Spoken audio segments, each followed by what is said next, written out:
What's up, everybody? Welcome to episode 317 of Opinions May Vary. I am your host, JR. My co-host with me, Alex. Hello. Joining us in studio. When's the last time we had an in-studio guest? It's been a while. A few months, maybe. A few months? Are you serious? I think so. I thought it was a few weeks. No. I thought I was going to exaggerate. But joining us, it's like an over... It's Matthew James.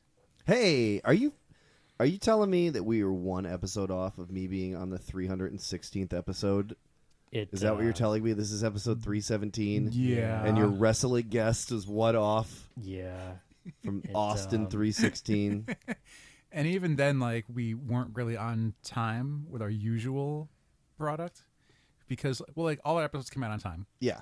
But our anniversary episode was 2 weeks behind of when it normally is. Gotcha. Which is like the week of March 19th. So this could have happened, or I should have been even farther out from making it happen? We ended up having guests that we really needed to get on within that time period. Gotcha. So that pushed back the anniversary date. But even still, WrestleMania last week would have been. Oh, so it's WrestleMania's fault for not being last week. Well, really? what we should have done is 6 years ago, when me, Alex, and Justin sat down, it should have said, wait, let's give it one more week until we start, and then it would have, and then it would have Austin pushed it back. 316. Yep. Says I just whipped your cast. Your cast. Podcast. Yep. That's good. With Jake the Snake quoting, write that down. Quoting scriptures. But it's been a long time. It's been like that's the next only T-shirt. Has it been 1 year? Was it WrestleMania 30? Was that it? Yeah. So we didn't talk about SummerSlam. We didn't. No. Okay. Well, first of all, the Rumble? The night after WrestleMania last year. Let's start there. We got a long way to go. Let me tell you about the road to Let's WrestleMania. get caught up. Buckle up. So SummerSlam. SummerSlam was a very sweaty experience, capitalized by. Who did Nakamura lose at SummerSlam? I don't know. I know that Brock Lesnar didn't. Well, does he ever? No. When's the last time Brock Lesnar lost a wrestling match? Against Goldberg in like November of whatever, because he marched through Samoa Joe after his title. Yeah, not since the 26-second loss to Goldberg. Right. Which was November of 2016, because he then entered the Royal Rumble and got eliminated from that, and then didn't have a match until WrestleMania. I'd assume he might have done some Raw stuff, but I really don't think he did. So Lesnar hasn't lost a match since November 2016, but he lost that one in like 26 seconds, so that counts as 2 matches. Yeah, but wins and losses don't count in wrestling. That's true too. Nothing counts in wrestling. Yeah, there's no like. Literally nothing counts in wrestling. One of the big things in MMA is MMA math, which is yeah. this guy beat this guy, so in theory this guy should beat this guy. Right. Yeah. So. There's the big MMA. The tail of the tape? Yeah. Also, the big thing is, well, if it took Brock one F5 to beat this guy and one F5 to beat this guy, but it took six F5s to beat Reigns, spoiler alert. How strong is he, man? He's a we'll get there. Main event spoiler. By the way, there's going to be a lot of WrestleMania spoilers. Well, all of it, really. Literally the entire thing. Everything you could be spoiled, we're going to spoil. Yeah. Like the match with the guy. Well, all of them. Yeah. All matches with all guys. And no girls. And the women. And the women put on one of my favorite matches of the night. What was that? With Charlotte. And that was great. I rewatched that today. I guess we'll start from the beginning, because that's where... with Charlotte and Asuka. A very good place to start. So yeah, WrestleMania happened, and who better to talk about WrestleMania with than the man who has an encyclopedic knowledge of wrestling. WrestleMania 34. I'm as old as WrestleMania. I was 1 in 1985, and that's when WrestleMania 1 started. So and it's all now. My birthday's next week, so like it's however old WrestleMania is. That's how old I am that year. That's a handy. Just depressing. Yeah, I never forget how old I am because I always know what WrestleMania it is. And then, like, every year when you're like, wow, WrestleMania is like, I can't believe there's already been 34 of them. 50 years of it. One of these years, one of us is going on without the other, and I hope it's them. I hope I outlive WrestleMania. Jesus, got real dark. One of these years. Well, I mean, at some point we could just trust Triple H to rename it something else. Yeah. Matt's dead. A Mania Slam. Matt's dead. A Mania Slam. You heard it here first. At the Summerfest. So, I don't know. The 2-hour pre-show, wow. Like, they started at 5 p.m. and my friends were like, "Hey, we're gonna be over for the beginning," and I did not know they meant 5 p.m. because it's 4:45 and here come my friends, and my girlfriend's like, "Hey, your friends are here 9 hours early." Oh, sorry, babe. Well, they're like, "Are they gonna leave?" And I was like, "Yeah, fucking midnight when this is over, they'll be out of here. Just strap in for the next 7 hours when the shift's over." So yeah, exactly. That's one work shift, as you put it. WrestleMania's one work shift, and what a work. There's a time when it was like only 3 hours. Yeah, absolutely, and with no pre-shows and no post-shows either. There wasn't a post-show this year. Though, right when it was over, I was like, "Let's do some analysis," and they were like, "Let's show WrestleMania again." And I was like, "Well, I don't have 7 hours for that." That's a lot of wrestling. So WrestleMania started with the Intercontinental. Dude, they did the Battle Royals, I guess, but blah blah blah blah blah. Matt Hardy won. A girl won, Naomi won. There was a cool spot with Bray. I didn't see that was cool actually. Yeah, like Bray came back after being dunked in the lake of rejuvenation at the Hardy compound. Has been rejuvenated. I'm glad wrestling still does that insane shit sometimes. Well, just the Hardys do that insane shit. They just finally brought it to WWE. Well, they got to win their court case. They did win there. That's what's happened in the last year. Is that why he can say delete now? Yeah. Okay. That's why I think he was doing delete no matter what, but he wasn't calling, like, he was worried that. And it stinks because all of those characters, like one's his wife, one's his son, two are his sons, and the gardener is his father-in-law. That's Rebby's dad. So like, and it was his drone. He owned the drone. So it stunk that he like literally created it, and TNA's like, "Give me that, you." Right. It's the only thing we That's got. all they have. We got you and Bobby Lashley, and we're all out of Bobby Lashley. They really are. So good pre-show. I don't know. Listen to some other podcasts if you want to hear about pre-shows. For us, we got 5 hours of Mania to cover. Intercontinental Championship match right off the bat. Burn it down, Seth Rollins, and we all wanted Miz to win this match. We're great big Miz fans. And I was more on I'm a Finn Balor guy. Me too. I'm a big fan of Finn. Finn Balor makes me both question my sexuality and also I didn't think that I didn't think that I liked dudes until I thought Finn Balor might like dudes, and now I'm like, hey dudes. You think he'd be into me? Are you think he's got a really weird vein in the side of his head that I think is just gonna pop. I see that thing pop out. Yeah, you're right. I have seen the Finn Balor vein. Yeah, we're looking at different veins, but it's just a big But I dig. I wanted the demon entrance. Yeah, I mean, he did it last year, right? When he fought no, that Bray? was his first WrestleMania, wasn't it? He don't think he fought. I thought that was last year. No, wasn't Randy the Orton? Randy the Ram Orton. Yeah. Didn't he and fight with the things? Finn showed up and then immediately got hurt. Yeah. Oh, that's right. He was missed the first last Universal. WrestleMania because he was the first Universal Champion, and then he was gone till after, till after Brock had won the. And they've been burying him ever since. Yep, pretty much. So, I will say, because I don't like The Miz, don't really give a shit about The Miz, don't really give a shit about Seth Rollins. You know, The Miz, like, understanding that he's a parody of himself kind of works for me a little bit. That's what he's winning me over. Because, okay. If you're trying to be a cool guy, it's not going to work. Yeah. And he's just not. I'm awesome cool. stuff. Yeah. But, like, the second you're a douchebag trying to be a cool guy, and like that's the level that you're playing up to, it's like, no, I get it. I'm okay with this. I know he does it all the time. It's just I've never really seen the Miz wrestle that much because I watch wrestling 3 times a year. Yeah.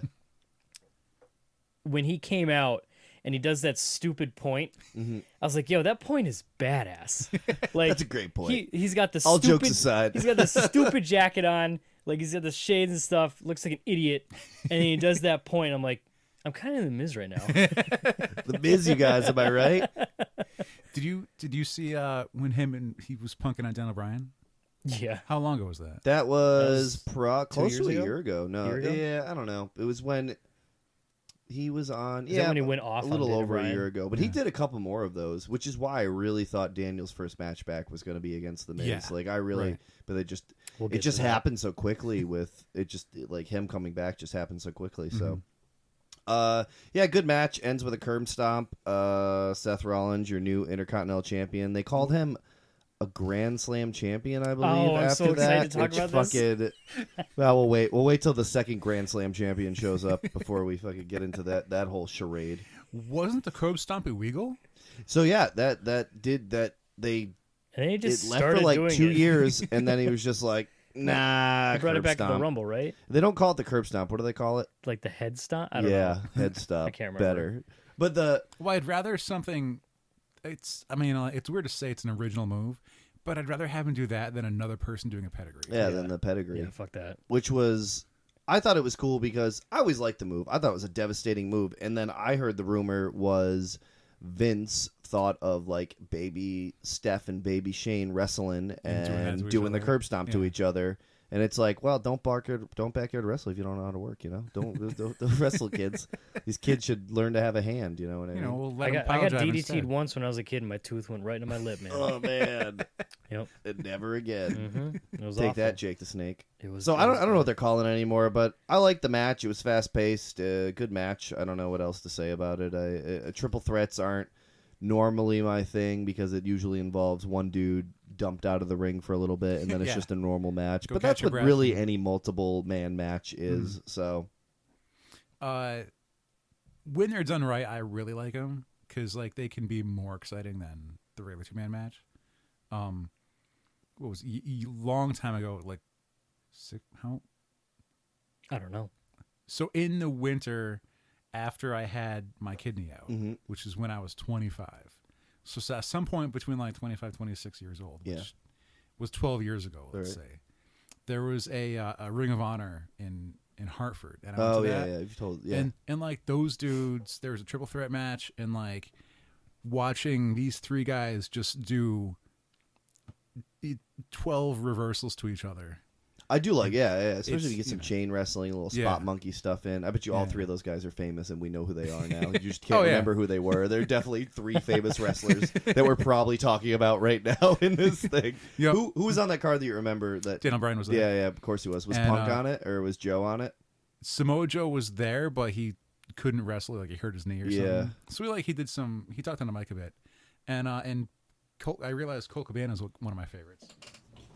He was probably there, right? He was there. Well, like just because he's funny. Oh, he's great. Yeah. He gets up there and like someone yells at the other guy that he's wrestling. He goes, "Hey, you suck!" And Colt Cabana goes, "Hey, I'm okay." And I'm like, I want to be that. He's guy. doing commentary for them now. I believe Ring of Honor it's on Nessun sometimes. If you're listening in New England, which I assume you are. I don't know. We have listeners all over. All over the globe, everywhere.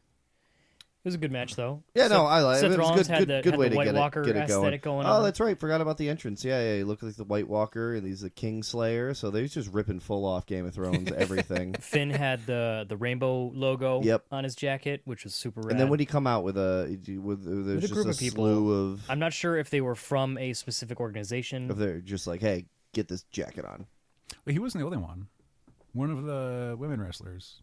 What had a rainbow thing? Yeah, it was just Asuka's hair. I think. You're thinking of. Speaking of match number 2, Ski, they went full on with this one real quick. Asuka and Charlotte Flair, and I guess don't bring a streak to New Orleans because New Orleans will fucking eat that right up. Yeah, Asuka was undefeated for her entire WWE all of her career, which was like over 18 months, and like. So sure matches, like definitely a buttload of matches. I thought she was gonna take it. Of course everybody did, but I wonder if they like started this streak a year and a half ago. They're like, this is for Charlotte. Like we got to build things to feed Charlotte because she is she's the game now. I loved her entrance with the Ric Flair stuff. Also reminiscent of a match. I think it was Triple H versus. I think it might have been End of an Era. Triple H versus The Undertaker 5 or 6 years ago, and Triple H is on the throne, and the three girls are Sasha, Charlotte, and Alexa Bliss. They're like the like slutty whatever like helpers of the king. A bunch of the guys that I was watching it with were convinced that the dudes who were with Charlotte was like EC3 and a couple of the NXT guys, and she's like, "Don't worry," because he says to the girls, Triple H, like, "Don't worry, you'll be back." And then Charlotte's like, "Don't worry, you'll be back, kid." I'm the game now. She looked great. That was the entrance was great. it was Ric Flair's music into Charlotte's music, which I really appreciated. Asuka's nasty, disgusting. She's so good. God, she's so good. She's probably she just beats the shit out of everyone. I would have liked to have seen her and Nia in that spot, but obviously Charlotte's the Charlotte's the girl. Queen. You got it. Yeah, the Queen Charlotte. But really fun figure 8 to end the whole thing, and I really thought out of that moonsault, Charlotte moonsaults, and Asuka catches her, which was that dope. And I'm like, that was crazy. Done. I'm gonna try so hard not to swear too much, but like I get really excited about wrestling. So, I was legitimately bummed when Asuka lost because I dig Asuka a lot, and I thought they were gonna give her the belt. I really thought the belt was hers, but then it's hers forever, right? At that point, like who beats her? You know what I mean? Like you just book yourself into a corner. That's it. It's Brock when he comes back from the UFC. One of with Charlotte doing the figure 8 on one arm, and they're like, oh, because the other arm's injured, right? Like harkens back to the Botchamania clip where it's like the entire match. Oh, I think it was Sasha was working on her midsection, so she couldn't arch. She couldn't, yeah. Then she's fine. Yeah. And it's fine. I love those Botchamania things. They're like, fine. The no cells. Everything's fine. Yeah. Working on this guy's leg for like 30 minutes. Super kick. It's fine. It's fine. Yep. Yeah. Up next has got to be one of my pop of the night. And, well, maybe not my pop of the night, but, God, did I go nuts. According to Wikipedia, the next match was the Fatal 4-Way. I know, but there's a moment in between here where John Cena gets the call. Oh, yeah. And the entire night. Went ape shit, John dude. Cena's, like, they've been hyping up. So the first 2 matches, well, the first, like, he's been there since 5 p.m. Like, John Cena's, we're, like... Drinking. We're, like, at 8 p.m., and I think that's what led to, spoiler alert, towards the end here, but, I don't know. He's drinking before your match, John. I don't know what you're doing. But so John Cena's sitting there in the crowd, like doing all this Cena things. He was just going to audience member, just having a couple sips, and the ref leaks over. The build-up was he's been calling out the Undertaker. The Undertaker hasn't been showing up for months. Well, he went back to hell or something. You know. Who knows? He's and like I hated the way he was doing it. Like I didn't think it'd be possible for me to dislike John Cena, but you should put him against the Undertaker, and I'm like, well. That's it. I think there's only 2 guys you could put him against. Where I think the Undertaker and the Hunter Hearst Helmsley. If you put him against both those guys, I'd probably chew for those 2 guys. Maybe Punk if Punk came back. Him and Brock, I'd be a bit of a tie, but I love Brock. But man, did I dislike John Cena the last couple weeks. Like I just hated the way he was doing it. He was calling into question Undertaker's entire legacy. When I'm like. Why? He's like, you're selfish. And I'm like, he's literally the one dude everyone points to who is like, this is how to be not selfish as a wrestler.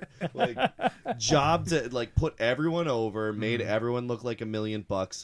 There's always the story of him like with cracked ribs, putting a flak jacket on to protect his ribs and strapping up and going out. Like he's literally wrestled with a crush orbital. Like. He's the dead man. He's the greatest of all time. And Cena's like, you won't fight me. Get out here. For 2.5 weeks. And I'm like, oh, please come. Come out here, John. He's sitting in the crowd the entire time. And like the camera cuts to him. And the ref's like whispering in. It's like, and then like John C's like, what? John the ref's does a real good perk up. And they're like, Matt, get in here. Because I was like getting food or something. And I come in and I just... It's like when you when you whisper to your dog, like, "Hey, you want a treat? Go for a ride. You want a biscuit?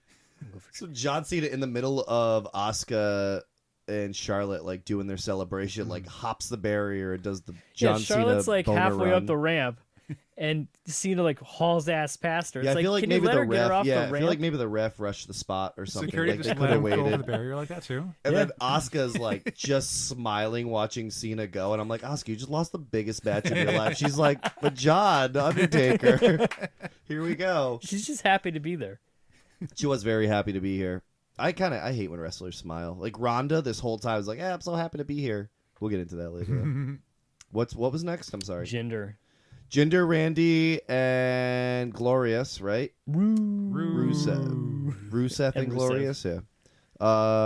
Fun. So Randy Orton has this tell where worst tell in the business. When Randy Orton comes out, if he's losing, he's like, hey guys.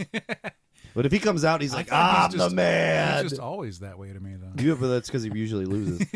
If he walks out, he's like held the belt up high, and we're like, it's Randy all the way. So to see Randy do the job, to not only like, I thought it was Rusev all day. Like, how is it not Rusev? The entire room that I was with thought it was Rusev. But then like they're also going to that, they're doing that 50-man battle royal in Saudi Arabia. So like it's good to have a belt on Jinder, I guess, for that tour of India or wherever Saudi Arabia is. America. Saudi. I don't mind Jinder. I liked his whole run. I really did. It was fine for SmackDown because I barely watched SmackDown, so I'm like, cool, let him be the SmackDown champ. Were you guys there when he wrestled in front of us in Enfield at Blitzkrieg? No. Were we? Yeah, what? We saw the one that I went to was with EC3 and CJ Parker. Yeah, that was the first one. I think it was the second one. It was like him and a couple other guys were on that one. Like Crazy Steve was on that one. I think it might have been the one that who were you just talking about? Colt Cabana was on that one too. Was he with WWE at the time? No, it was during that time where they had let him go, and then like he lost weight, came back looking like $1 million, and Vince is like, "I'll be damned." Was he always known as Jinder Mahal, or was he? No. So he tells me, and of course, like I mess up all the time at ring announcing. I'm terrible. I'm such a bad ring announcer. So he's like, "Hey, I want to get my new name over." It was like something Singh or something like that. And he was like, or he had a new name. Mm-hmm. And I was like, "Do you want me to call you by the new name?" He was like, "Just say Jinder, so they don't say it, so they don't like." And I was like, "Well, dude, I mean, like, let's get your new name over. You're here." Tiger Raj Singh. That was it, dude. I was right. And I'm like, and he also told me like, get him the mic before the match. So here's me, farthest I could be away from Tiger Raj Singh, and I go, Jinder Mahal, and then I don't have the thing for him, like don't have the mic, and he just looks at me, and I'm like, well, I blew this spot. Start the list of me messing up things with legends at Blitzkrieg. So the so Jinder. So Jinder wins, whatever. Randy walks away. At least he didn't have to lose to a hologram or win to a hologram or whatever he did with Bray last year. So that was good that stuff. Was awful. Yeah. I don't know, a little bit of a cool down match, but which you shouldn't need 3 matches into a pay-per-view, but I liked it. You know what I mean? It's fine. It's SmackDown. I'm not if it's not Shane related, I don't really watch SmackDown. Like I work on Tuesdays 1 and 2 like after 3 hours of Raw, like I need a break from wrestling sometimes, which may sound strange to hear me say, but especially now like I got the post-Mania blues going right now, and I'm just like, it's like, what is this all for? Raw wasn't crazy. What am I doing? What have I wasted 30 years? I could have been a doctor or a lawyer or an ambulance driver at least. You could still like wrestling if you're any of those things. Oh, well, I probably should have just done both. Yeah, no one said like, hey, man, do you want to be a doctor? You want to watch Hulk Hogan for the next 30 years? Because people do both. What was after the girls? Probably the match of the night. Kurt Angle. This was so much fun, and I think a lot of people ate crow with this one. Hated Ronda. Mm-hmm. I was terrible to Ronda. Terrible. Her dumb face and her dumb smile and her dumb doesn't know how to talk into a mic. So, Steph, you can throw me out of your ring? Why don't you try to throw me out of the ring? Like, are you fucking talk into the microphone, woman? Like you're a performer, and like every time she came out and the music would hit, she just smiled. It was like, remember when Taylor Swift like I'm just did happy that? To be here. Exactly. Taylor Swift did this concert like shortly after being famous, but she was already famous enough where she should have known, and she's like doing it. She just does this face like a wonderment, like wow, this is for me. Like fucking yeah, you've been in show business 7 years. Yes, it's for you. Like get used to it. Here it comes. And like Ronda, biggest fight. It's like she's never seen more than 40 people clapping and staring at her. And has she ever like paid attention to the crowd before? I don't know. She's a wrestling fan. Like she's a lifelong wrestling fan. So I don't know. Talk up, speak up, choke up on the bat a little bit and talk. So like a lot of that stuff was bad. When she would go fight, she'd just like concentrate and go out there and then fight. But she was still in. She had to go to a real dark place. I would still call UFC show business, though. You know what I mean? Like I don't think it's like wrestling, but I think they have their secrets. I think there's tricks to the trade and stuff like that, and like talking. Obviously, look at Conor McGregor. Talking is one of them. You know what I mean? Like you should be able to. Buses. And throwing full dude when he picked up that guardrail and just chucked it at him. I'm like, why have wrestlers been selling this guardrail their whole lives? It's the heaviest things that ever. Conor McGregor just chucked it. That didn't make it at the bus. He chucks it at the gate coming down, and it like bounces off the gate. It's great. He does throw one thing that got like glass all over the eye. It was like a hand truck. He fucking shattered the. Boy, did he chuck that thing! What a nutbag, huh? Yeah, it was. Rumors are he's facing prison time, but I watched the Dana White talking about it, and he's like, him and all his thugs just break in. He threw him under the bus immediately. Now he's walking back on it. Oh, Dana. Yeah. Does he not want charges anymore filed? He's saying, I can see where he's coming. It's you think about it. Guy says one thing. Yeah. You see Dana at WrestleMania, his ringside. Oh yeah. Well, he had a busy week. Good for him. Because he had to deal with that Thursday, Friday, and then he had fights the night before. Was Saturday night. Yeah, Saturday night, and then he flew to Nolans for that whole thing. Yeah. And one of the jokes I saw online was like, if it wasn't for Conor McGregor doing this, no one would know that UFC 2. That's true. I didn't know that. I was like, oh, there's a fights. There's a fights on the Manias weekends Barely. opposite NXT. But here's the thing about Triple H and Stephanie. They are terrible people 364 days of the year. They're the worst shits in the whole company. WrestleMania comes. Are you talking about their characters? Their characters. Or are you talking about, they're lovely people. Yep. But they play these terrible people 364 days a year. Yeah.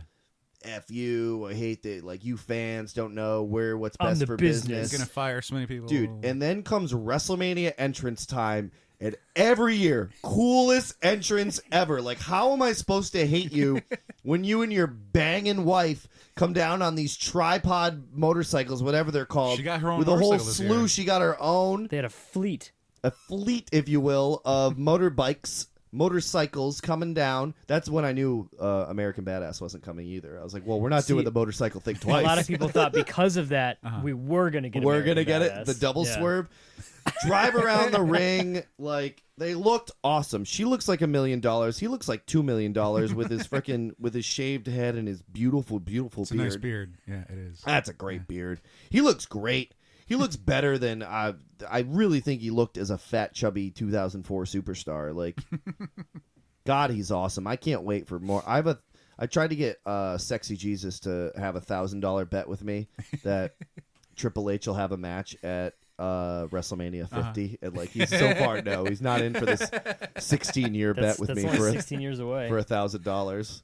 It's going to be Scott's Tots up in here where I thought I would have Buddy. Scott's Tots. Like, I thought I had. That's the one. At the end of my 20s, once. I thought I'd have money at the end of my 30s, and at the end of my 30s, I had even less money than I did at the end of my 20s. Isn't that funny how that works? But yeah, I mean, I was with because I used to. I remember watching Ronda's first fight in the UFC at Buffalo Wild Wings, watching her take on Liz Carmouche, and Liz Carmouche almost had her in the rear naked choke. It was crazy. And then she just went on to just destroy everyone up until she met Holly Holm's leg. I was telling my parents, it's like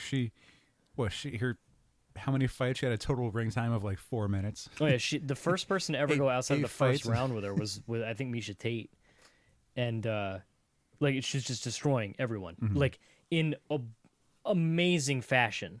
Like, they would hype up some. Like, I remember when she fought, was it Kat Zingano? I think everyone's like, Kat might have a chance. Kat's pretty good. She like rips Kat's arm off in 13 seconds. Like, it was ridiculous.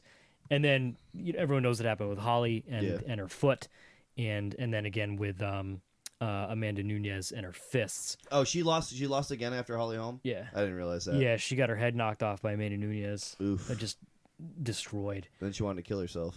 And then she went into, like, she took some time off. She got married, Travis Brown, and all the rumors and all that stuff. So I was one of the people who was like, I can't watch this. I can never watch her cut a promo. Anytime like they would show the promo for like on the mic, I would.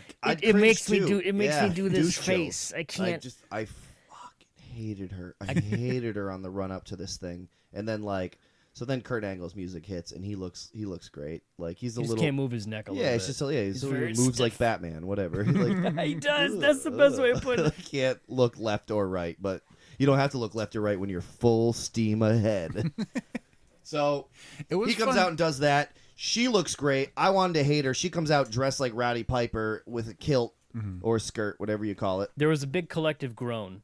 Oh, at your house? Yeah. We popped at my house big. We were in it. I'm going to take a little credit here. And I was like, I don't know. I think she looks great. Yeah, she looks great. And I think She's Colin was Rowdy like, Piper. she looks awesome.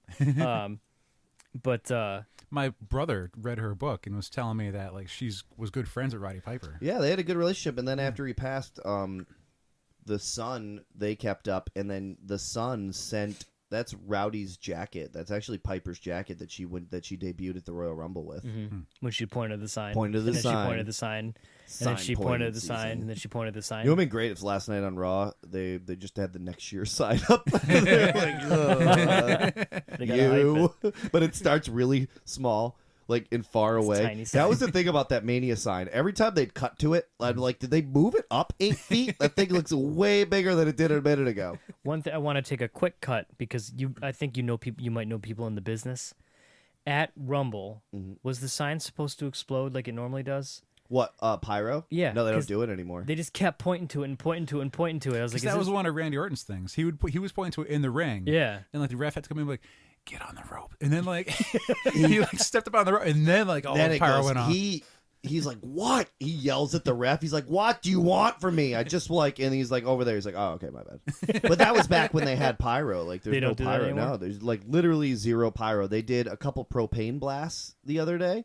And that was it as far as... Didn't Kurt have pyro when he came out? Did he? Did it go up? I'm sorry. I drank heavily during this show. And I only rewatched half of it, so... But I like this. I mean, like, there's not too many matches. There's nothing really here that I didn't like, so I hate to repeat myself and go, I liked it, good match. You know what I mean? I thought I had a lot of fun. It was fun. It was... God damn, did she look good. Because all of her stuff before that was sloppy Samoan drops, and I was like, cool, there's 9 Samoans on this roster. Give it to her. She should definitely be doing the Rock's Cousins move. It. So but no, she looked good. A couple of those throws that she did, she took some flat back bumps. I should have known. She's a world-class athlete who has loved this sport. She's an Olympic medalist in judo. Her whole life. Like, of course she figured out. Well, like, even, it's like, I don't talk to my brother much, and like, knowing what he knows now, it's in like, he showed me videos of like her open workouts from UFC, and it's like, because sometimes they show like, yeah, and like she's doing all these rolls and flips and everything. I'm like, what? I thought she was just strong. That fireman's carry thing that she does with Triple H, Hunter, like, that was insane. That was insane. And then I thought, so here's what I thought. She put him up from her knees, like. That was intense. I could not do that. First, Kurt did okay. Like, he's just old and slow. It stinks how like fat and gassed he is, but like, it's fine. God bless you. He looked good. It looked great. I had a nostalgia boner when H and Kurt were going at it. Like, that's my childhood. Not my childhood, but my young adult. Those like 99 to 2002 was like Kurt and H doing it, like with some Shawn mixed in and stuff like that. But always loved Kurt Angle. Always loved Kurt Angle. So happy to see him back. Happy to see him in the red, white, and blue. So they're out first. So this is what I thought. When they square off, I'm like, and I'm yelling this at the top of my lungs. I'm blackout drunk. I'm getting there. I did a lot of Miller High Life at this thing. But I'm looking at it, and I'm like, this is SportsCenter tomorrow. It's Triple H gets KO'd by Ronda Rousey. I was like, of course it is. Like, this is it. Like, we're a progressive company. We want it. Like, you want to see the girls are tougher than everyone. Like, I was like, he is gonna get punched out by Ronda Rousey right now. That's what I wanted. I got everyone wrapped up about it, and then like, she gave it to him. Like, she backed him up in the corner there, real nice. And then Stephanie comes back in and like eats her armbar, which looked gross. Like, I know the arm's supposed to bend that way, but just something about her snapping back and all the hair covering it, like, you couldn't really tell. It looked a lot vicious than it was. Like, Stephanie a lot more pleading vicious. For her not to do it. She's like, I'm sorry. She's the best McMahon. She really, like, I'll still cry about Vince anytime you want me to cry if you want me to. But God, her one-liner, she's quick, man, and it's not always gold, but when it's gold, like, she looked up at her with her big, beautiful eyes, and she's like, I'm sorry. Like, you're just, I'm sorry, 6 months of, like, terribleness. What are you talking about? Like, Ronda was just gonna be like, oh, she's sorry, you guys, everything's fine. I believe you. We're in the middle of the match. You guys didn't see it. She said sorry. So that was good. Like, I'm glad she tapped out Stephanie, but I wanted to see her shoot knockout trips at first, right? And that's my hero that I wanted. I didn't want Stephanie involved, just because, like, you're going to put this, this trained killer in the ring. It's like, oh, we're going to put the boss's daughter in there now. But she's like, not. Though. Well, it's like, yeah, she's done a few matches here and there, but she's not any of the regular performers. I'll give that, yeah. But then I thought about it and like what I got to watch of it, and then I'm realizing like, right, so you have like this trained killer who's was raised. JR told me like her mother would wake her up with an armbar in the morning. Armbar, and this is how you get out of. And I'm like, so with her first like genuine televised match, the person who runs the company is going to get in front of her in the ring. It's like she's setting an example, So like every other girl who works for the company who's worked up to this their entire life, it's like Stephanie's like, I'm going to put myself in front of this train, and like we're going to see where this goes. Which like I was like, yeah, you know what? I have a lot of respect for that. I do love that she was the first one to. Well, obviously because that's the draw. Here's what the psychology of the match, which I loved. Steph gave a couple interviews where she's like, this isn't UFC, idiot. Like, we know the rules. We invented the rules. It's literally my ring. Like, the Undertaker would be like, this is my yard. And Roman could be like, no, it's my yard now. But it's literally Stephanie's ring, like she bought it. So, and the whole psychology of the match was this. They were doing that cool tag team stuff where Ronda kept having to try to come in and fight the ref, or she'd slap her from behind and she'd come in. Like, that's exactly how they played it. Stephanie made her look ridiculous the first, like, third of that match until Ronda tags in and then, like, hard ways Stephanie into the ring, which was great. But before that, Steph had her number exactly how she said she was going to have her number, which was, these are the rules. I know them. That's not a cage. This isn't an octagon. There's 4 sides to this ring. I'm going to pull your hair, run away, and the ref's going to be mad at you. And I've seen this my whole adult life and my childhood. I know it works. So thanks for coming out. I loved it. I loved the psychology of the match. I loved the nostalgia of the match. I love the oh my god moments of the match. I really wanted Trips to get knocked out, but I guess we don't do that anymore. So Steph tapping and looking terrible on SportsCenter is just as good. The dual submissions was a neat moment. Oh, yeah. I thought that was going to be the end. Yeah. I was like, oh, they're both going to tap at the same time. That was a fun spot that he rolled them out, and then he clobbered Ronda. Yeah. Kurt clobbered her. All is dead. I did pills for 10 years. Wait, just hit her slim, trim body. And he clobbered her, huh? He did. That was initially. great... At first, I didn't see what happened. I didn't understand what happened, rather, and I thought I was like, "Yo, did Kurt just turn on Rousey? What just happened there?" And then I saw the replay, and everything was okay. It's again. really at this point where WrestleMania is full steam ahead to the finish, because they hit you. Like, I was spent by the end of this. There's really not too much filler except for the Hall of Fame ceremony. Yep. There's no like skits or bits or anything. There's like one Fashion Police segment backstage, which I think was even before that with Mick Foley. What was next on the card? It's AJ, Bludgeon. Right? Oh, the Bludgeon Brothers. Even this, like, the New Day's whole pancake entrance, they beat the shit out of them. Like, the Usos and New Day revitalized that whole SmackDown thing. The Usos have been here like 10 years at this point now. New Day looks great. Kofi's a 10-year guy. Bludgeon Brothers look like $1 million. Xavier Woods summoned the Dragon Zord with his trombone, which was all fantastic. So much fun. It's just so much fun. They're such good showmen. Who won the match? I was so drunk. Bludgeon Brothers. Bludgeon Brothers. Sorry. So they're the tag team champions. Didn't know that. Sorry. Probably should have like retouched on that one. They said it was kind of a squash match. Like the Bludgeon Brothers like really annihilated both of them. Like all the entrance stuff was the fun stuff. Yeah. But that's what they've been doing. But like all the entrances were stuff. Usos got some kicks in though. For a triple tag match, according to Wikipedia, the match was 5 minutes and 50 seconds long. It had to be though. They knew what was coming up. Like, yeah. They had just spent 20 minutes on Kurt and Ronda bowing down to the king. So. Yeah. Are they still the American Usos? Are they still wearing like their white sneaker shirts? They're the Uso Penitentiary Usos. I don't think they're gonna go back to smiling. The I Rock's liked it cousins. when they would do the not the kata. What was it? The called? Samoan thing that when they would come out the Haka. Haka. Thank you. Yeah. Hakas are dope. There was a good clip where I was like watching multiple YouTube videos of those. Have you ever seen the one where it was like a bunch of students and their teacher had passed away? Yup. Oh my God. I watched it like crying. 6 times. I was kind of weeping. That was that. It was intense. I gotta be honest with you, I totally forgot about that match. I feel like an idiot right now. Which one? Like the Bludgeon Brothers. It's because it was whatever. I was drunk. Like we should I was having a grand someday time. We'll have to have like an in-depth conversation about tag titles and their irrelevance these days. Well, they're certainly you building say irrelevance. Or? Well, I said irrelevance. Yeah. Well, the semi-main didn't help with that. Yeah, exactly. No. So now we're on to AJ. Now we're on to Undertaker. Oh my God. You mean John Cena? So 20 minutes. We still have 3 more matches before AJ. I'm sorry. You were real drunk. I was drunk, dude. I was drunk.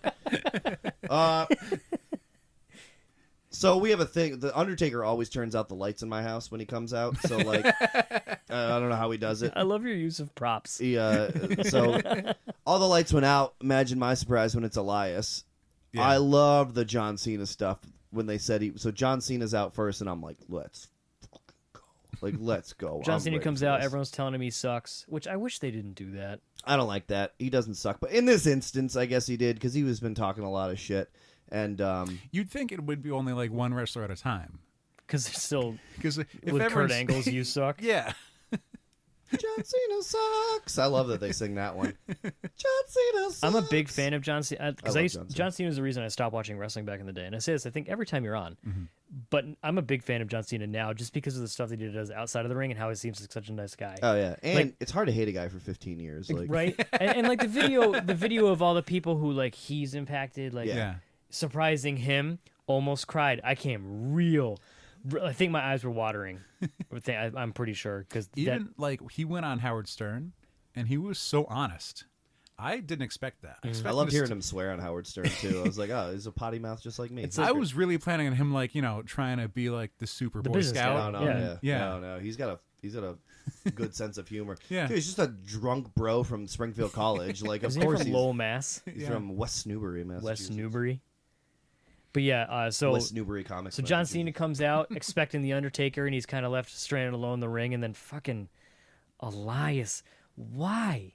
Why does this character exist? I think if you watched more, you'd get it. Yeah, like, he has a lot of charm, man. He's great with the crowd. He had a lot of through NXT too. Okay. He had a good NXT run. He actually did a pop-up show Friday night, like had a concert in New Orleans, like had like just like a little on Bourbon Street, like was just doing an acoustic set, non-advertised, just like Elias doing his like people are walking by.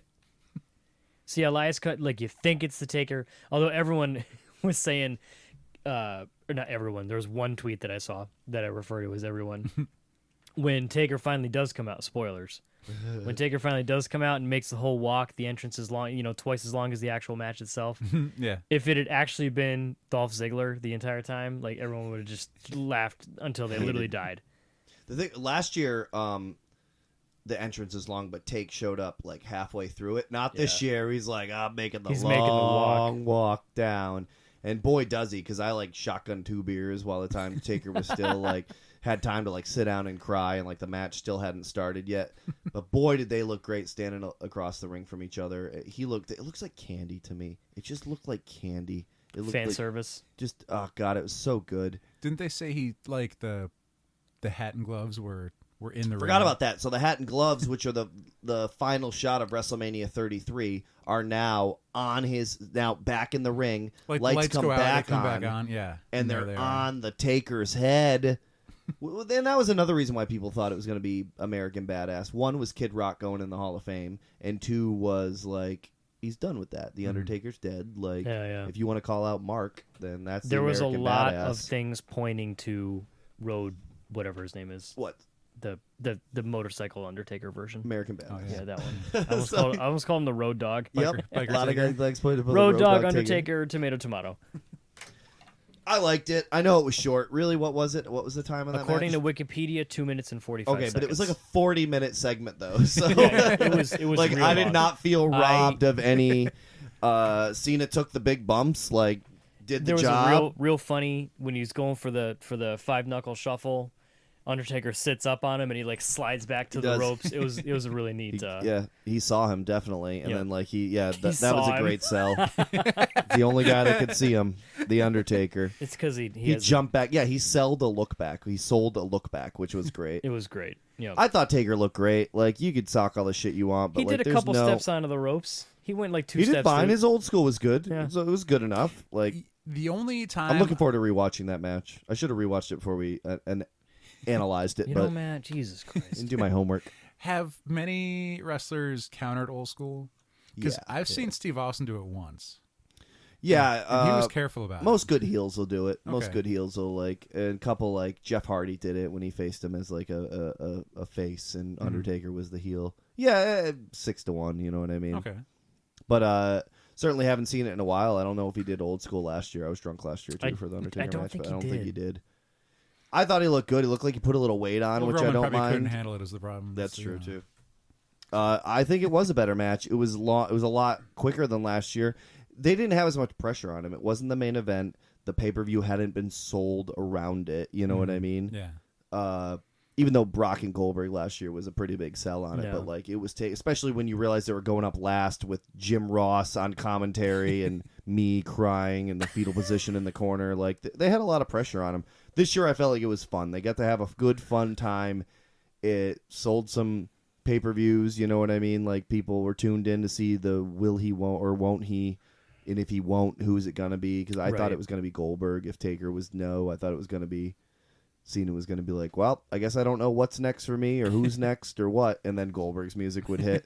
But after I saw Goldberg's Hall of Fame speech, I was like, well, I'm pretty much tapped on Goldberg. That's enough for now. Hall of Fame was long, too. Didn't watch it. I like half watched it. I watched to see Mark Henry. I'll cry right now.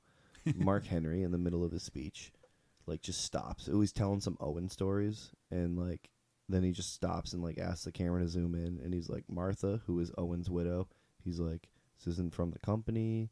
This isn't from any other wrestler. This is just from me.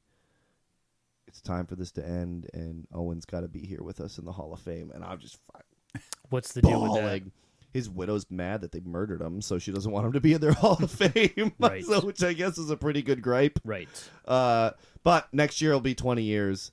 And it's like, if you can't, then I'll cry. If he goes in, like, just cut to me at Radio City Weeping. Music Hall crying like a baby with my Owen shirt on, because that's what I always loved Owen. I loved it with 2 slammies. I always loved Owen. I loved him. He's the first heel that I liked, because I just didn't like. I liked Brett before Owen.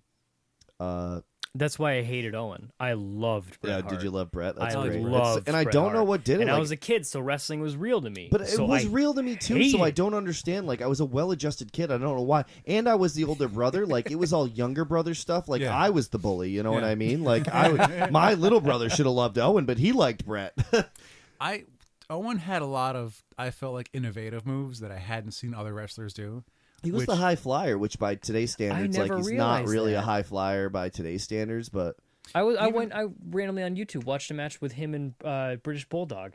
They were flipping everywhere. I was like, when did Owen do this? That's what he did, man. He does the top standing moonsaults and stuff like that. Yeah. He would be like locked in a surfboard and do this front flip and end with a kick to the guy to make him let go. He was the first guy who would do the enziguri when you caught. He would turn around and kick. He'd kick him on that. I love that. And when he would get a sunset flip, and they'd be in like a pin or something like that, he would have like some guys would like slam their feet together and like like box your ears essentially, and he would do this thing where he would just like straighten out his legs so the back of his knee hits him in the face.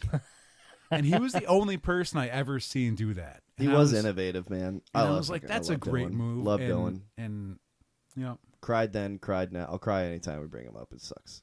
So maybe we'll see him in the Hall of Fame next year. But speaking of dead man, I thought Undertaker did great. Looked good. I love him, and I shook everyone's hand afterwards. I could see him doing it again. I really could. Like, I could see him. I guess. If he's doing 3 minute minute wanted matches. to give, I guess so. I think that he wanted to give New Orleans a win because the last time they were there, they didn't they didn't get that. So if that really is it, I understand why. I think I said this last year, but there's there's 20-something years of Taker matches. Like, if you want to watch a Taker match, go watch a Taker match. Like, he doesn't need... If that man is hurt and doesn't want to come back, which is why I was mad at John. I wanted John to leave him alone. But I'm glad that he didn't, though, because it worked. Little outside of the lines here, and it has no relevancy at all. How much do you think Taker gets paid for that? For one match a year? All of it. I can't imagine him not. He gets the gate.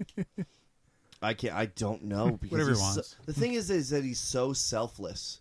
Yeah. You know what I mean? Like, I can't imagine him holding Vince up for $1 million. Like, that's Rock stuff.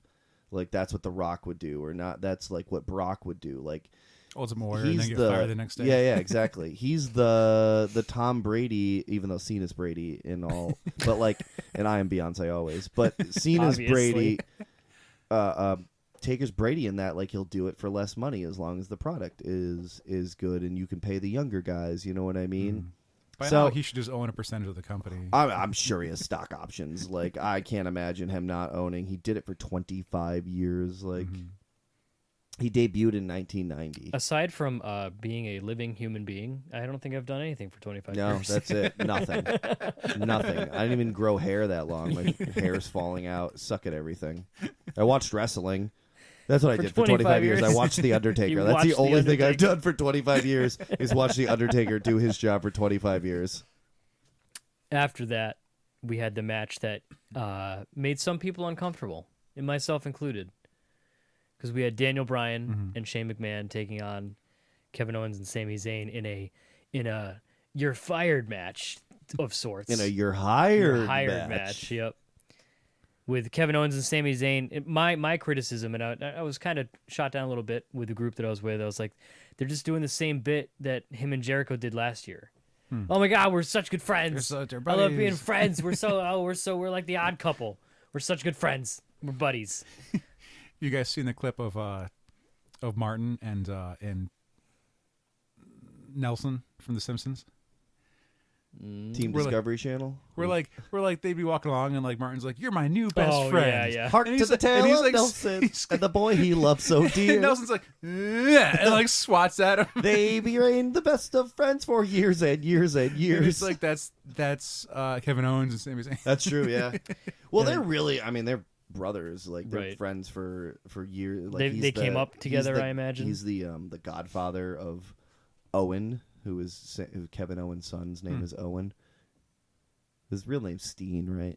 Yeah. I don't even know if that's a real name. That's what he to used be honest. to go by, right? Yeah, back in the day. But with Shane McMahon, who I have grown an affinity for, he is ridiculous, and I could watch him jump from one side of the ring to the other side of the ring all night long. And even if he misses it by a foot, I'm going to say he nailed it. I feel like this whole thing, like, this should have been main event caliber, make Matt cry. And, like, one, I had just cried on the Taker. You're out of tears, man. Two, man, I don't want to see it's rushed. It's just, like, I wish he got cleared 3 months ago. Yeah. Because we could have built to this. He got cleared, like, literally 2.5 weeks ago. And I'm like, Mania? You want to squeeze a Mania match in here? Like, so. Because, like, the thing that killed, like, he was going to die, right? Yeah. Like, if you wrestle again, he was losing you will die. Feeling, kind of like Edge. Like, he was losing some feeling in his things. Yeah, but Edge, here's who the thing. still has not wrestled. Just like Edge, like, which is what I've always said about Edge, is like, it's been 6 years, man. Like, you gotta be healed up a little. Like, are you ready to go? Like, can you edge yet? Can you edge? Can you edge? Do you even edge, bro? So, I believe it. Like, one, he was always the whole time getting, if you keep up on Total Bellas and Divas, which I do, if he was getting yeses from doctors, but not Vince's the WWE doctors. doctor, yeah. And he was going to go wrestle anywhere. Like, when Miz, that promo we brought up earlier, when he's like, why don't you quit and go wrestle in a bingo hall? And he's like, well, it'll probably be the Tokyo Dome, but yeah, I am going to do that. Like, I'm going to do that in 2 years when this is up. And I think WWE knows that, and I'm very curious to see where they're going to go with it. And tonight's Tuesday, so there could be an answer. I just didn't look. Literally happening right now. There could be something happening right now. The match made me uncomfortable. It's like, were you worried about him watching? Am I about to witness a death in the ring right now? See, like, is when this I man saw going him to throw die? that first kick the night that Sammy and Kevin beat him up a couple weeks ago or last week. When he threw that first kick and landed on his head, I was like, well, we're back. Like, I guess we're back, or he's the best faker in the world. Right. So I loved it. New Orleans, it was good for New Orleans to see him. That was kind of the last time he had a good, because he like had that match. His dad died the next day, or like 2 weeks later, or like the next couple days on Raw. Like I don't even, like he had a hell of a. That was 2014, right? The rest of that summer is when he was gonna fight Kane at Money in the Bank for us in Boston, and that's when he like has to leave. Then he comes back, wins the IC title, like comes back at the next WrestleMania 31, 30 Fun. And had that IC title immediately stripped from him, and then because they didn't want it hanging over 32 the way it hung over 31 and ruin the Rumbles and stuff, he announced his retirement 2 years ago, so it wouldn't distract from Mania. I just feel like was he just good to go, or was he 2 years and 2 weeks like good to go? You know what I mean? Like, could we have backed this up 2 weeks ago and put a little more oomph in it? Not to say that like those 4 guys who I love and respect, Shane more than all of them, didn't put on a fun show. And like, I just wanted more. Like I just wanted more build. I want more. Like I wish he wasn't cleared.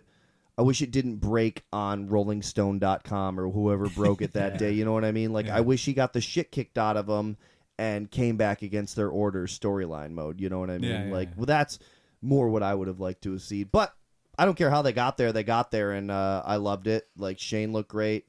He's a goofball, and he throws terrible punches, but I love him. Here comes the money. Here it comes. Say hi to the fam. And Daniel yesing his way down and then yesing his way through the match. He had probably the biggest pop of the night. They were so excited to see him. Like, it's crazy. God, that set looked gorgeous, didn't it? That set was beautiful. It looked like WrestleMania looked great this year. When you would start your career as a wrestler, it's like, at what point do you think like, oh yeah, by the time I get when I get to WrestleMania, my thing is gonna be pumping my arms in there and chanting yes. Which it came up a bit with him and Kane, right? Yeah, it was like he would say no and he would say yes. Yeah. And there was like, I'm the tag team champion. No, I'm the tag team. And then Big Show tried to steal it for a little bit. And me and my friend Nick Schultz always go, well, he's doing Big Show's thing. Why is he doing that Big Show thing? Like, we love doing that. Just stealing bits. Classic Daniel Bryan, man. Bryan Danielson. It's like, it's imagine a guy starting his career as like, because he's going to be a robot person. He's so intense. He moves like mechanically like a robot. He's the prototype. And then ending with with some real nice jorts. Matt is crying. You see, Daniel Bryan, Shane McMahon. Obviously, Daniel Bryan's gonna win. You can't have him come back and then unless him. Shane just turned around and beat the that was the only thing in, and like that's not what New Orleans needed. Like we needed. We need some happiness here with that story. I didn't want him to see him go heel either. Like I wanted what happened is what I wanted to happen. Was there anything for Shane to jump off of this time, or did he? No, there was no sets, just the ring. He did a coast to coast, like just the ring is what he could. With no trash can. Nothing in the way. Although, did he hit it on Sami Zayn? Yeah, because like Sammy kind of extended a little bit. Yeah, he came out. That's what it is. So he helped him a little bit, but that doesn't mean that it wasn't. You got to do what you got to do. It's still an insane feat. It was a coast to like Maryland. Well, Maryland's on the coast. That was a bad. I don't know geography. The coast of Pennsylvania, the inner edge of Maryland, the part that doesn't touch water. Obviously, Daniel Bryan wins, or Daniel Bryan and Shane win. With I can't remember, what does Daniel Bryan do? What's his finisher? Yes lock? Yeah, the yes lock. The yes kicks into the it kicks because Miz invented them into the yes lock. Do you guys feel like? And I mentioned this at the group I was with, and I got ignored. Do you feel like there is an uptick? Maybe I just never really noticed it in submission finishers these days. I feel like everyone has UFC, everyone's got one. Yeah, I agree. I think the influx of shoot submissions help. Like, I don't think a Boston Crab would work as a submission anymore. No. But like any sort of front face lock will work. Any sort of you on your back with your opponent arm, like any of those Hell's Gates, any of that stuff, any of the MMA stuff has been legitimized by the UFC that people love that stuff. People like a good tapping. Yep. I did see on Raw, Kevin Owens and Sami Zayn showed up to like, hey, can we have a job? They had to fight each other, right? And they had to have tryouts. Boy, did they! But like, we're gonna have tryouts. That's what I said too. One of the jokes, Kurt Angle was like, "Oh, well, TNA is hiring." Oh, that was pretty funny. Was this after What's his name had shown up? No, I don't think Bobby Lashley has. So, like, how little did he know? They probably should just left. Oh, Bobby's here. We'll just go get that Bobby Lashley money. The famed Bobby Lashley money. So we're going to have tryouts. That's what I said in front of my... I wanted to break the pool stick and throw him. Little Gamble here won't be able to get a penny from his grandma. Do you remember what the next match was? The next match is AJ... Nope. I'll be able to talk about it. Is it the girls? Yeah. Yeah. It's a good. I wanted to test the drunk memory. No, it's terrible. I really should have rewatched Wrestlemania. So I rewatched half of it today, and I was like, I'm good. I got this. I remember all of this. I just rewatched the parts I was sober for. Like, that wasn't the refreshing that I needed. I remembered that. I needed to remember the parts that I was blackout drunk for. Time. What's that? Watch the back half next time. No, I am am going home to watch it and go, I should have brought that up in my podcast, idiot. So it was like Stink, Matt. The biggest big woman versus the smallest little woman, right? What happened? I'm so sorry. They were best friends for a while, and then Alexa got caught talking shit. Oh, no, I know what happened on the lead up to bully. it. I mean, what happened literally at WrestleMania. I'm asking you to tell me the entire thing? This match. Nia kind of just ragdolled her for a bit, and that's kind of all I remember from that match because I was really losing steam. Yeah, I wasn't losing steam. I just, like, 2 more people showed up. I had 18 people in my house. Good God. And they just kept coming and coming and coming. And Carissa, God bless her, was, like, cooking and, like, trying to feed everybody at a certain point. And it's just filled with pot smoke. And she's like, I can't. Like, she's like, you can't invite this many people over to your house anymore, Matthew. And I was like, I guess not. But it's WrestleMania. I was like, they're not going to be here for Backlash. I'm not going to have 18 people over for Backlash. What was the headlining event at WrestleMania 18? WrestleMania 18 was Hulk Hogan versus The Rock, but it wasn't because it was Triple H versus Chris Jericho. But like the main event should have been. You said 18, and I was just like, now I need to know. Oh yeah, no, I need to test it. It was 18 people. It was March. March. Get out of here. 18th, 2002. What the fuck? From the Sky Dome in Toronto, Canada. How do you...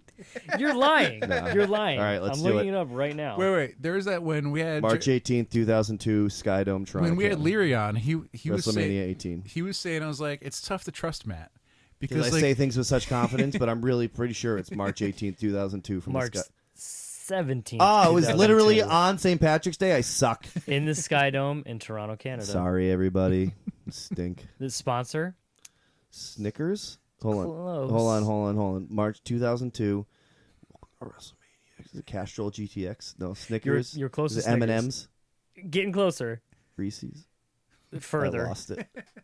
Snickers Crunchers presents. You're really close to the M&M's. Think the same style of candy. Skittles? Skittles. What kind of Skittles? Rainbow Skittles. Sour Skittles. Sour Skittles presents. This is the real good stuff that people wanted to tune in for. WrestleMania 18. With the headliner being Triple H defeating Chris Jericho. And then but it with was also... with the run up to that being Jazz defeating Lita and Trish Stratus. Oh, very nice. Oh yeah, that shouldn't happen. Anyways, so yeah, Nia Jax defeats Alexa Bliss, gets a belt, which I thought was really nice. I did review Snapchat was posting like a bunch of WrestleMania stuff. And after that match, there was like a pretty heartfelt moment afterwards where Nia Jax was like, stand up to your bullies and don't get bullied. And don't get bullied, even though they called me fat for... I'm not like most girls. See, Nia Jax gets the belt, which I thought was a cool moment. Other than that, I don't remember a whole lot. Yeah, sorry, that's like when I brought food over to my uncle because I would like. This is when did the Daniel Bryan thing. I was like, well, whatever, because I don't get the Daniel Bryan thing because I don't watch wrestling consistently. So you knew Daniel Bryan was back. That must have made you excited, right? No, I didn't feel like he should be back because he was going to die. Oh, you were worried for his health? Yes. See, these are my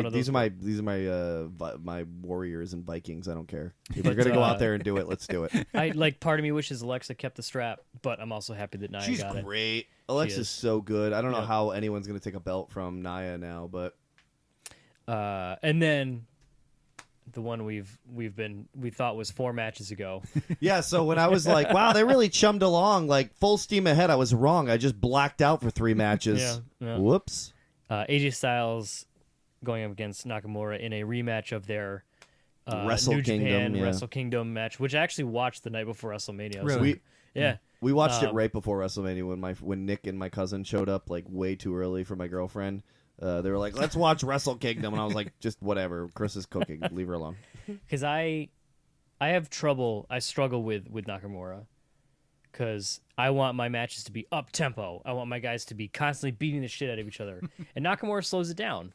He does. He's kind of the ground and pound. And you got to kind of match his style. And then they build, like, the crescendo. There's always the crescendo of his matches where they're done pussyfooting around, even though it's the strong style. And by pussyfooting around, I mean eating fists to the face. And then it just usually culminates in some, like, let's beat the shit out of each other and see how it ends. And for Nakamura, not great. AJ Styles used to drive me nuts. Couldn't stand him. I'm a harsh critic of finishers because I want every finisher to impact me as I was when a child.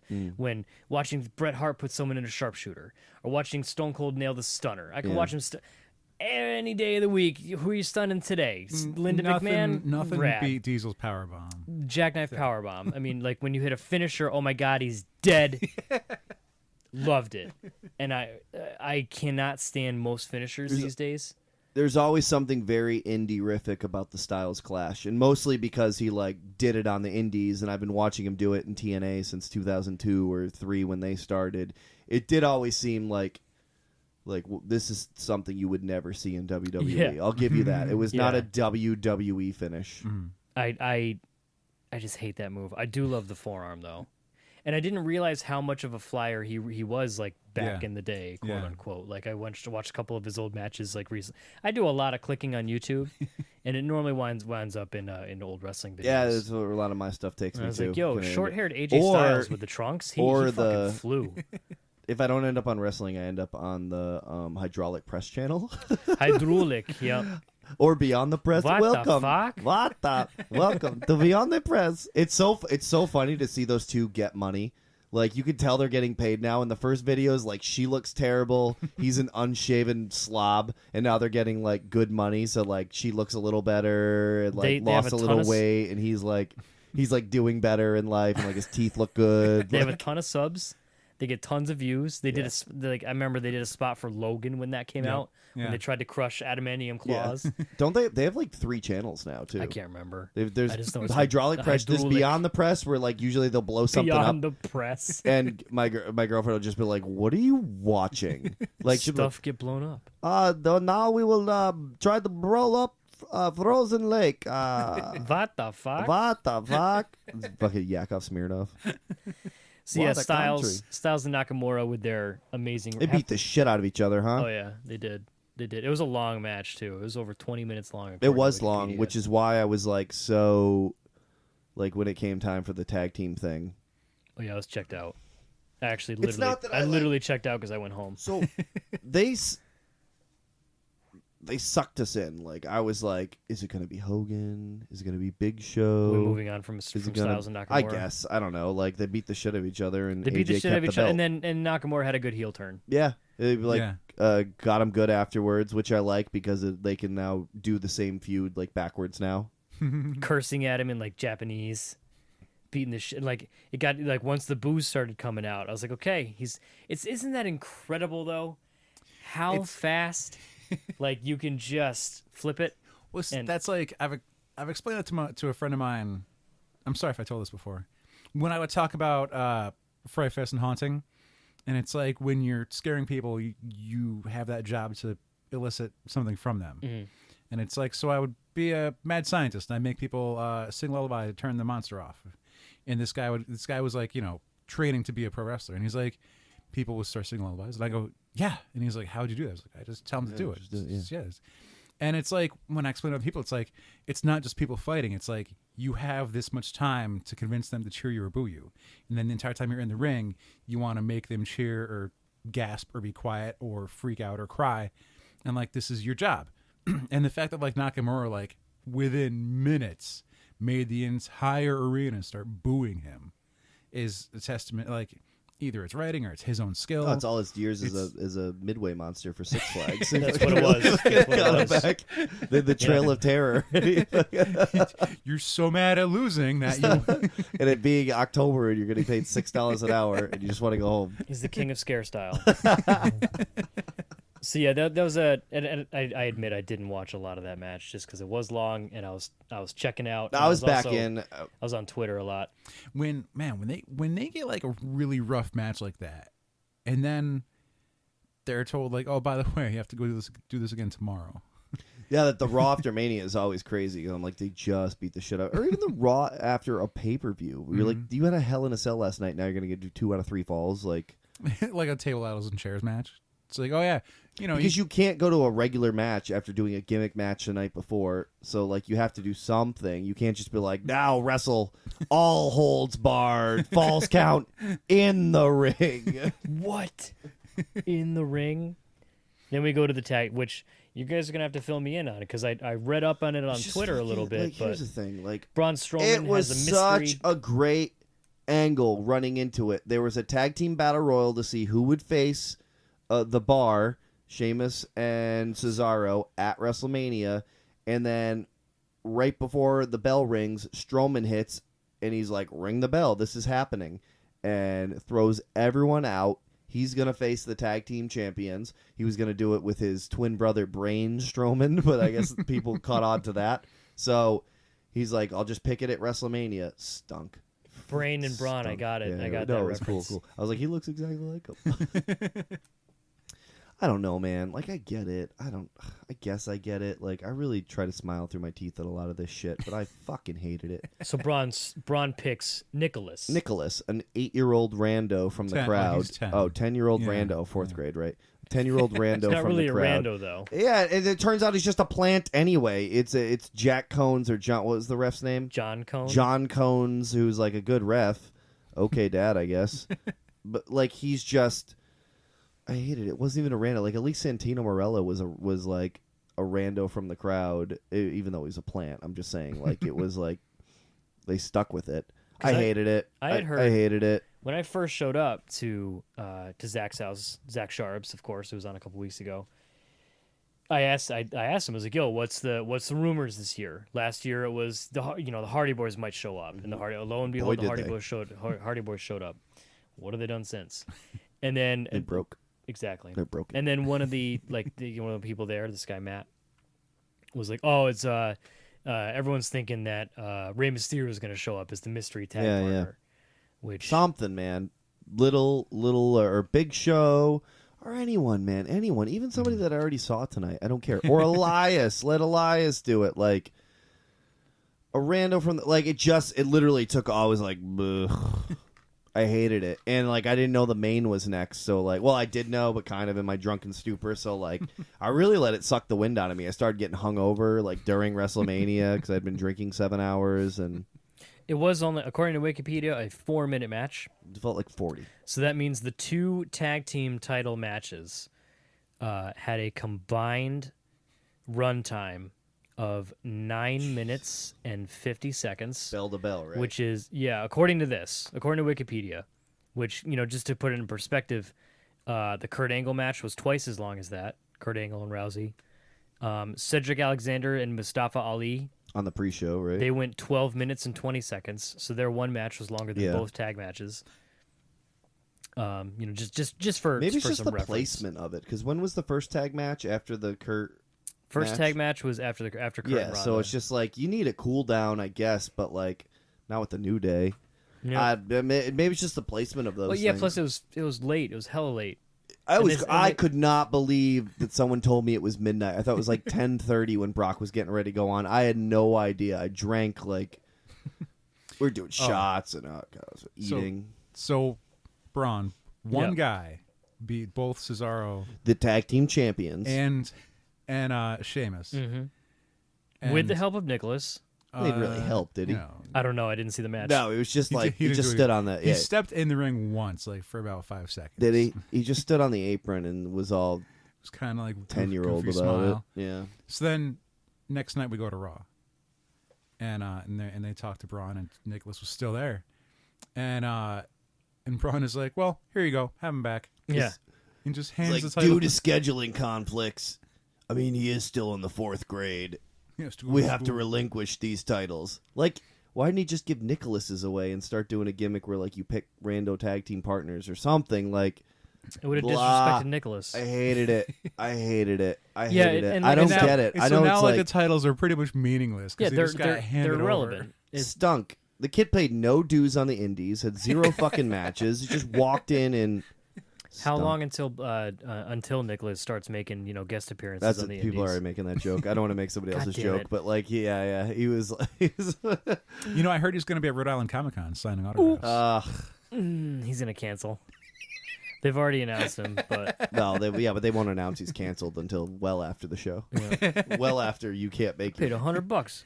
1 hour before doors open. See, tag team titles mean nothing these days. You're not getting an argument out of me right now. I think SmackDown is doing a good job with them. Raw was doing a good job. The Bar was great. So now they're doing like a tag team tournament kind of thing. I don't even know who it is. I think it's already Bray. Bray and Matt are going to face the Revival, I think, to see who faces them at Backlash. Who's the Revival? The Revival are the new tag team that's coming up with. They're just like they're on Raw. It's just two guys on Raw. Like they're very good like tag team wrestlers, right. And like kind of remind me of the Brainbusters from back in the day. I don't remember their names. I'm terrible at this right now. Put the Bray and Matt team. What's that? Is a surprisingly good fit. What's that? The Bray and Matt team. Matt Hardy. I like that. Yeah. Woken Bray and Broken Matt, whatever it's gonna be. Matt Hardy just like he's so good on the His ground. Improv like, skills are just so like good. Wailing, like he gets like knocked down. Someone's standing over him like triumphant. You just hear. I feel like we're gonna get some comments from misinformation because like 1, I black out drunk for some of these matches, and 2, like I can't remember the Revival. I love the Revival. I can't remember their name right now. What a Scott Dawson and something. Yeah, totally Scott Dawson. Up next, last fight of the night. And boy, was it a fight. 15 minutes and 55 seconds, according to Wikipedia. So the thing about WrestleMania 31 is they beat the shit out of each other when Lesnar and Brock were in the ring before it. But Seth Rollins... Lesnar and Brock? Sorry, Jesus Christ. When Lesnar and Brock and the Roman... When Lesnar and the Roman were in the ring before 3 years ago, they beat the shit out of each other. Like to the point where Roman's dad is like yelling at Brock's wife to like, are you fucking kidding me? Like, this is wrestling. Like, we're not. And it was tough. Like there was a couple hits, but nothing really until he opened them up later. Like they were doing business together. A couple F5s, couple spears, some punches, some ooh-ahs and stuff like that. I liked it. It was a hard hitting match. I think Brock Lesnar brings legitimacy to the WWE. I love that his matches devolve into this like shit kicking, ground and pound style. I think the whole world knew the Roman was going to walk out of there with that belt, and I think it's great that Brock kept it. And I love seeing dudes get opened up. I love blood. I haven't seen blood. You don't get enough of it anymore, and I really haven't seen it since Brock opened up Randy at that SummerSlam. Wasn't there supposed to be like a revenge thing about that? Did that ever happen? That Orton got Brock back for that? No, I don't think. No, they just went away. Jericho got mad at Brock, and then it like just went away. No, that was it. Brock there was no heat there. It was just Jericho getting out of control. Like nobody was mad at anybody. That was the planned finish. Oh, did Randy ever get his comeuppance? Yeah, no. Brock went back on a bus and went back to fucking Minneapolis or whatever he does. Like, but he opened up the Roman with an elbow, and boy, did he open him up. Like, someone's like, no, he didn't get him that good. And, like, I was like, look at his arm. And, like, through his hair, you could just see it pulling up on his arm. Like, not even on the middle of that ring. Looked great afterwards. I love that shit. Now, did he blade, or was he legit? Brock Lesnar opens you up with his elbow. Damn. He opens your head up with his elbow. That's what he does. He did it to Randy. He did it to Goldberg. He did it to the Roman. He'll do it to anybody and everybody that he wants to. Brock will open you up with his elbow. Remember when he gave and I'm stealing the terminology from Botchamania here. When he gave Strowman the real. Oh yeah, that was great. Slow the fuck down, kid. He said. He said that. Yeah. Is that what it was? And I was watching with wrestlers. I was watching with Sexy Jesus and Big Bacon. And they watched it happen, and they both go, slow the fuck down, and Brock goes, slow the fuck down, kid. I was explaining that to my dad, and I was like, there was a point where like the match was happening, and like Braun kind of like tagged him with a knee in the head, like actually tagged him. Brought him back to his UFC days. And And in response, a little while later, Brock solidly punched him right in the head. It was like 10 seconds later. Like, yeah, he like threw him down and punched him in the head and told him to slow the fuck down. The fuck down. And then Brock did. He went back to he went back to business there. Yeah. I liked it. Yeah. I liked Mania. I can't believe that he left with the belt because I really thought he was gone. They tried to say something like he's re-signing. He's temporarily re-signed, but like I'm pretty sure his contract I'm pretty sure his contract was good through SummerSlam anyway because that's when he re-signed last time. They don't like just give you 8-month contracts. Like I'm pretty sure you sign for a year or you don't sign. Either way, he makes like $20 million a year to show up 4 times. What if he goes there and like gets a UFC belt somehow, which I don't think he can. Well, they're already saying that if he were to go back to the UFC and fight, he would be contending for the belt. So he'd just come in and fight for the title. Yeah, despite the fact that his last win was a juice snooze to the fest. gills. Juice to the gills. Like I don't think he was. He was doing that. It wasn't it like the thing that you like. It was like a weight burner or something like that. Idea. Like it wasn't even. I just know he got suspended and he got I like caught that doping. match. I like that he won that match. It wasn't like that much of a snooze fest. It's like because you want Mark Hunt to knock everyone's head off. Yeah. And Brock is susceptible to being punched. What's up with Punk? Does Punk have a match? Or Punk no? has a match. What is He's it? fighting Mike Jackson. When? June, I believe. It was literally just announced. That's great. So he has a fight. And I would love to see a card that had Brock and Punk on it. Maybe even Connor when he gets out of jail. It'd be great to see the three of them. He hasn't fought since November of 2016. When I first heard that they were like they were talking about doing Floyd and Connor in the cage. Have you heard about the rules? I was like, no, is it like no kicking, no punching? It's like there's like proposed rules. It's like 4-ounce gloves, punching, no takedowns, no submissions, maybe some clinch. Like it has all these stupid stipulations. They should just let him tap him. Like let him come in, tap him, and then do the rubber match at Mania. That's all I want. In an actual one in match. boxing, one in the UFC. Where do you go for the common ground? You go to WrestleMania, where Floyd Money Mayweather already has a 1-0 record at WrestleMania. Yeah, he punched out the Big Show. Beat up the Big Show at WrestleMania. He looked like a little baby man. I really liked hearing Jim Cornette go off on Brock Lesnar. I always like listening to that. I'll listen to Cornette talk about anything for any disclosed amount of time. Well, him and Bruce Pritchard, I could listen to talk, and Kevin Nash, I could listen to talk. There's all times day where long. Cornette just sounds like a bag of shit to me, where he's because like the point where who did you just mention the Italian guy who was like just comic relief Santino Marella. Yeah. There was a point where like Cornette just starts slapping the shit. Oh yeah. And it's like that was over a necessary. Boogeyman thing, or yeah. That was, it's like oh, I'm if you're so mad sick at of him, hearing don't like about just that. hit him in the face. I'm so sick of hearing about that. But like Cornette saying like Lesnar's only in the business for money. He doesn't love Good. the business. I don't care. There's enough guy there that it was their dream their whole life. Sometimes I just want to see when someone show up and beat the fuck out of these people. I really tried to swear. Sorry, tried not to swear. But I really tried to swear. We just got wrapped up about Mania. Sorry. It happens. You guys don't swear on here, do you? Every now and then. Yeah. You don't. You like make a concerted effort not to swear, right? Yeah. In life or just like on the podcast? Oh, just here. Just Yeah. just here. I can kind of pretty much count how many F-bombs I've threw out. Said on the show? Yeah, for me. I can too. It's just for much me. higher. I'm pretty sure I'm under 20 like for the entire run. Which is like insane. You know what's kind of hurt me is this podcast I've been doing recently, the video podcast that I do on that Facebook page. Mm-hmm. I'll get the plugs in later, but that's like no holds barred. Like they want me to swear on that thing. Like they want me to like kind of be the guy that is that angry guy.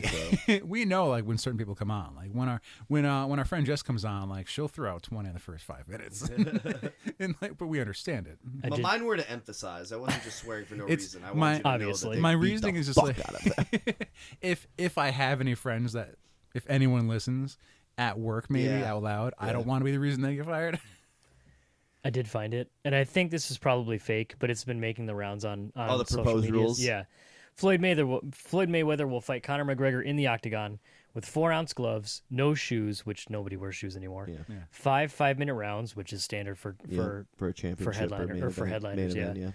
In the 155-pound division, no kicks, no takedowns, no elbows. Who wants those? No kicks, no takedowns, no elbows, no knees. Certain things will be allowed, like the clinch. So the clinch. That would be the Look out, worst. Maxie! It's the clinch. Now it's a boxing match. Well, you can't clinch in with boxing. 6 sides. That's well, why they do. They do a lot of hugging and they do. Yeah, because they're fucking exhausted. So I'm gonna hug on you and give myself. 5 Are minutes. you in the hugging business, JR? On Sunday I was. Yeah. And business was pretty good. Oh, it's good? The ironic thing is that I absolutely despise hugging. It is one of my least favorite things in the world. I hate doing it. What about wacky waving inflatable arm flailing tube men? How do you feel okay about with that? them. All right, cool. So we got some common ground here. And I'm also okay with Bailey. I think she's rad. She is rad. Yeah, she's fun. And I thought she won the battle royale, but alas. I really like this WrestleMania. I know it sounds like I'll give it its time and its proper second viewing, but I wanted to come in. Here's the thing. I wanted to come in here cold a little bit. Maybe it's a little underprepared, but I wanted to come in here not seeing any of the commentary Reactions. afterwards. I didn't want to see any analysis or nothing. Yeah. I didn't want anyone's opinion to persuade my opinion. And I didn't want to I wanted the moments that I recalled to really pop and those WrestleMania moments. And for you guys to hear about. I'm sorry I forgot about some of the smaller things like the women's championships. It happens, but there were good matches. It was wrestling is because I can't watch it on the regular because I do a lot of cringing. I hate promos. I hate it's 5 hours of produced. If it's not a pay-per-view week, it's still 5 hours of cable produced. Not to mention whatever's happening on the network that week. Yep, it's a lot to take in, man. But watching pay-per-views, I like it. Oh, I'm in. I dig it. Like the matches are big, the spots are big. People are excited. I have no idea what's going on most of the time. Like when something happens and everyone flips out, and I'm like, "Whoa, what?" last year when the Hardy Boys pop came up, literally everyone. I was sitting on the couch alone because everyone else in the room was up on their feet screaming. Because 2 notes of the music had hit, and all the marks knew exactly what it was. I know that term, marks. I get that. Raw was good. Lashley came out. That was basically it. I didn't really.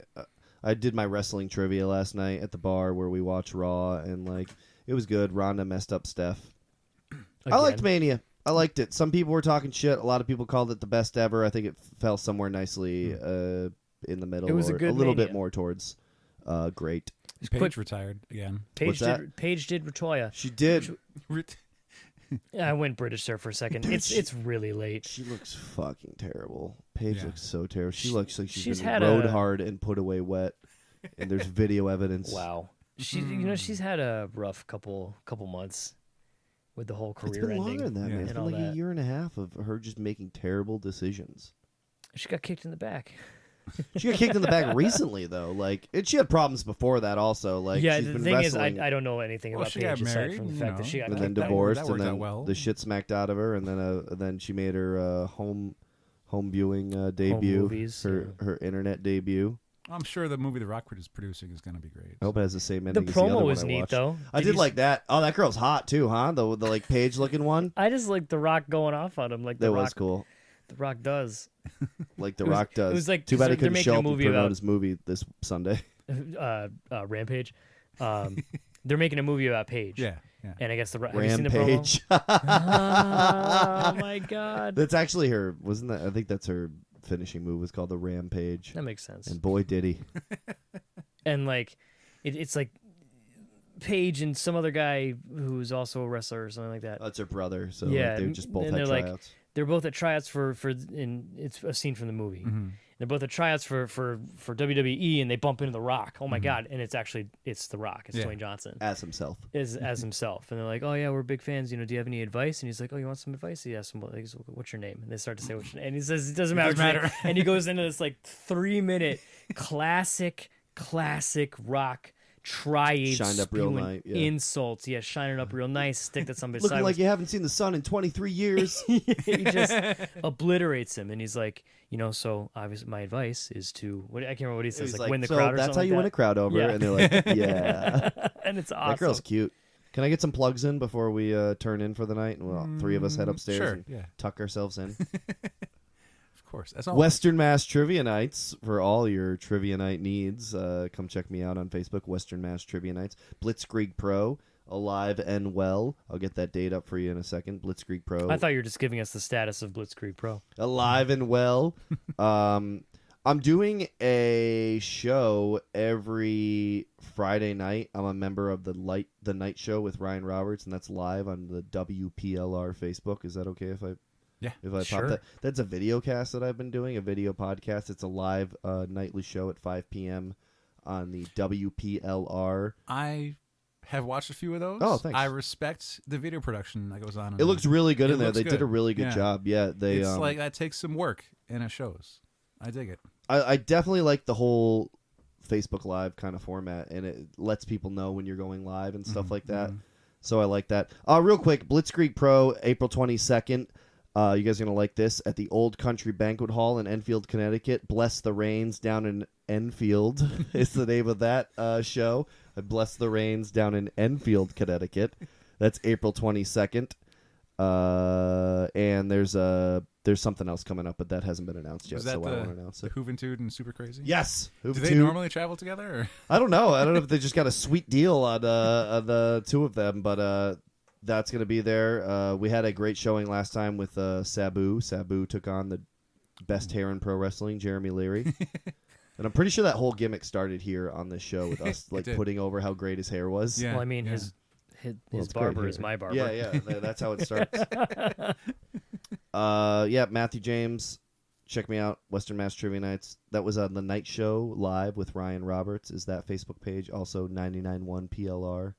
WPLR is the radio station that goes on the Facebook page. Thanks for having me in, guys. Sorry it took a year for us to come up with... If anything, it makes it sweeter, you know? It does. But then we're forced to cram a lot into... we've gone pretty hard over, but I'm okay with it. Oh, yeah, we did 2 hours accidentally, didn't we? We're at an hour and a half. I'm sorry, man. Yeah. Well, we tried. Well, I mean... last week was short, I think. Was it? A little bit? It was a little bit, yeah. We So took cool. it Like, easy overall, last week, we're up. Overall, yeah. Yep. But we'll just make it up with the next couple episodes. We'll just go short. Just on trim 15 minutes on Brett Kelly every time. Has Brett been on in a while? Brett has not been on in quite some Brett. time. He had to relent some sadness because an event that we normally all go to together isn't really happening this year. Oh. And Brett's biggest gripe was well, now I can't come on the show with my boys and review this event because it's not going to be a thing anymore. We tried to get touch base with him. Me and Ben tried to get him to come down for St. Patrick's Day, but he was... Ben is a mutual friend, by the way. If anyone's still listening. Our friend Ben, if anyone's still listening. Thanks, guys, for having me. Good WrestleMania. See you at WrestleMania 35. Opinions may vary. Oh, hell yeah. At which point, I want my 350 poker chip. Nobody knows what that is. Sorry. Alex gave me a poker chip. If they paid attention to 300. It's true, yeah. And a couple Instagram posts. And a couple Instajams. Yep. There was the post there. I forgot those were public. That's my bad. Maybe everyone knows. I'm a piece of shit. Matt, thanks so much for coming on. Thanks, guys. I appreciate it. This is a lot of fun. I'm glad we were able to carve out some time for it and talk about a lot of ladies and gentlemen rolling around in a squared circle together. You know? It's pretty neat. Oh, we're talking about the Page movie again. Real comeback story. I'm still giggling. But go check out all the social mediums you can watch. I've actually tuned in a couple times to the show. Oh, too. thanks. Yeah, thanks for watching that. I neat. appreciate that. Yeah, that's kind of the new exciting thing I'm doing is that video podcast, hoping to get picked up nationally in some sort of syndication, something with the whole radio station if it's not there somewhere else. So that's rad. If any of this sounds interesting, where it's maybe I want to check out some other wrestling.